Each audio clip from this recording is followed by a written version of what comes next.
What's up, guys? Today we are going to be talking about in the latest episode, I believe it's season 2, episode 5. Bruh, this episode was wild, especially the latter half. It was bananas, all right? And I want to break down 4 of my favorite moments in the episode. Now, there may be spoilers if you're one of those who are just like, I don't want to see anything of the show, I don't see nothing. Then yes, this would be a spoiler. How I view it, right? Haven't seen the episode, I don't think any of this is a spoiler. But you've been warned. Just, you can skim through and see if, I don't know if I want to see this. But nevertheless, you've been warned, because I hate when people do that to me. We go around saving lives. Nevertheless, starting off with the first shot that I absolutely I love. It's not my favorite, but it definitely gives some note, because there's a shot of Ant-Man. It's not Ant-Man, I don't know the girl's name. We'll call her Ant-Woman. So Ant-Woman has the ability to obviously shrink in size, and she's trying to get the jump on one of these bad guys, and she goes behind his back. In the shot, he turns around and bam, hits her. And I was like, yo, I really like that. Like, there was something about that made me feel that impact. And so I looked through it, right? He goes down in 4 frames, and then it's bam, he gets a smear frame of the impact, and then the settle. And I'm thinking, is it possible? Is it the visual effects that really sold it? Is it possible? Because I'm like, there's no way that little freaking sphere sold this shot to me. There's no way, because I'm thinking, maybe it's a motion blur, maybe it's a shaky cam, but sure enough, I go, I edit out the visual effects, and I play it back, and it lacks that same pop for the hit, and I'm just like, wow, that little impact, right? That little impact of visual effect really made that big of a difference. Because it reminds me of in Superman, when he breaks the sound barrier, there's like this circle around him, he goes, poof. That's what it reminded me of. So it kind of gives the feeling that he's going so fast, bam, that it like breaks the sound barrier. You feel this impact of her being hit. Because I guess given that she's so small, if they'd just done that, it'd be like, okay. But with that little small visual effect, it really holds the shot together. The second one on my list, now it is a bit gruesome, okay? It's a bit gruesome. 18 and over for this one. All right, well, for the last 2 as well. 18 and over. But in this shot, you have this bad guy who picks up one of the heroes and bam, rips him apart. I'm just like, goodness gracious. Because what it reminds me of is, remember the old God of War, like 2, 3, where he would pick up an enemy and bam, just rip him apart. What I should have done, I should have looked at the framing of that and then see how it compares to the spacing and framing of this one. But nevertheless, he picks her up, I believe, in 4 frames. 4 frames it's similar to a lot of these shots. A lot of these shots happen within 4 frames, a smear, 4 frames smear, but he picks her up in 4 frames, not picks her up, but it's an antic of 4 frames. So he picks her up, antic of 4 frames, bam, one stretch to fully stretch her out, and then rips her apart. And I'm like, why does that feel so good? And it's that antic with the bam, with the one stretch, and then the rip, because what it holds it together. Because without the blood, I would think there would be a pop. It'd be like, okay, what's going on here? But the blood acts as a smear frame. So it leads the attention of the eyes so you can fill in the blank of the arc of her being ripped apart is the blood. And then you get, the secondary action of the blood coming down as her, body parts, fall. It's just really, really nicely done. I really like it. And once again, these are things, when I talk about stealing animation, this is what I would steal from. It would be the understanding that impact of, hey, I can get away with maybe punching someone really far and then just having the blood, act as a smear, right? Or maybe tearing the clothes off for someone, or ripping, flesh off, or whatever it is, ripping an arm off, and then have the blood act as a smear frame so I can still get that fast movement without, it being too jarring to the viewer. So there's things like that where it's like, okay, how can I implement this? How can I implement this in one of my shots or in an upcoming shot? the next animation, and it's a real short one, and I have to say, it's my favorite one out of this episode. My favorite one by far. And it's the same girl, unfortunately.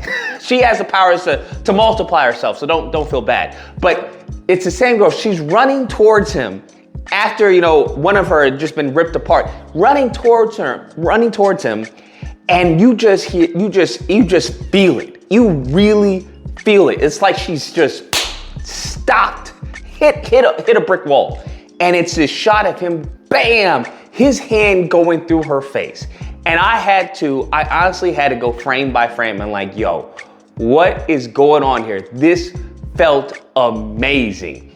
And what it was is that usually, right, you would have it, an interframe, something coming into frame, then maybe a contact, then a punch. They skip that frame and go straight to the contact. And the contact, it's not like a regular contact where it's like, the contact is pretty much, a quarter of the way through the action, which is his fist through her face. So the contact is his fist covering up half of her face. And then it just follows through with the rest of his arm. And then it sells with the camera shake. And all together, this conflicting force, right? You have this contrast, beautiful contrast of her going this way and this fist coming this way. And so you have this, and it's just bam, just really powerful. And what's great about it is not even, the power of the shot, the impact of the shot, but one thing I noticed is that her hair is still in the air. That means, what it means to me is that it happened so fast, bruh. It happened so fast that her hair hasn't even fallen, due to gravity, right? It hasn't even fallen down to the ground, right? When you lift, someone jump in the air and they have hair and it comes down, just a little overlap and drag, bruh, there's no overlap and drag on the hair. It's still in the air. That means it must have happened like a fraction of a second or something to go that fast. And, he throws her off, to the ground. But that is one of my favorite shots because I remember watching it, I was like, oh my God, because it's so impactful. It's a really, really great shot. And the final shot I have is actually her, again, punching him in the face. And one thing I really liked about this shot, one thing that really sold it to me was, once again, that one frame. The action happens in one frame. There is no contact. I was like, what? How is there no contact? Because usually, right, there's a contact, when you're having a punch, just so it registers. And in this shot, she jumps up and she gets so close to his face. Her head is like here, and then the next shot, it's the punch, and you're seeing, bam, all you see is the overlap, or I would say a moving hold from him getting punched. And he's like, and then, goes back. And it felt so good watching it. Cause I was like, yo, how did that work? One frame. And I wonder if that's sold due to the proximity of how close she is to his face. Because usually I would think in one frame that would be a little jarring to the audience and they wouldn't be able to catch up with the action. But I read it completely, and I think what sold it, because if you notice a theme in a lot of these action shows or a lot of action in general, is that you can get away with stealing frames. You can get away with stealing frames, not have a contact, not have entry of frame and whatnot. You can get away as long as you sell it on the back end. And it's very similar to a lot of game animations where they may not have an anticipation, bam, go into it, but they can sell it on the back end of, the anticipation at the end of the frame by showing the overlap and follow through of the punch. In addition to having, the enemy or whatever, be bam, and the overlap and drag of the effect of the punch.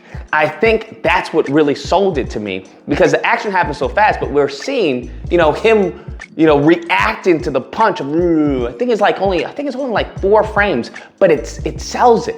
It definitely sells it. Her getting back into position is a little janky, in my opinion. A little janky. So, but that's a beautiful, thing about animations, that you can cheat that. Because I was like, there would be a little bit bounce on that, after she punches somebody, there'd be a little bit bounce, some overlap of the arms or something of the hair. But that's, once again, as I said, a beautiful thing about animation, in 2D, that is. Having said that, that is going to be the video, guys. Are you guys watching Invincible? Are you watching it? What do you guys think about the animation? Some shots is like, okay, that looks like a limited animation, but other shots are really done very amazingly. A lot of the action shots are just really visceral in the, I hate to say it, but in the violence. It's really nice to look at. You know, I'm not really, you know, the crazy rah, rah, rah, but it's nice to look at. And I think that's a testament to the quality of the animation in many of these shots. Let me know what you guys think. Feel free to like, share, comment, and subscribe. And until next time, keep animating.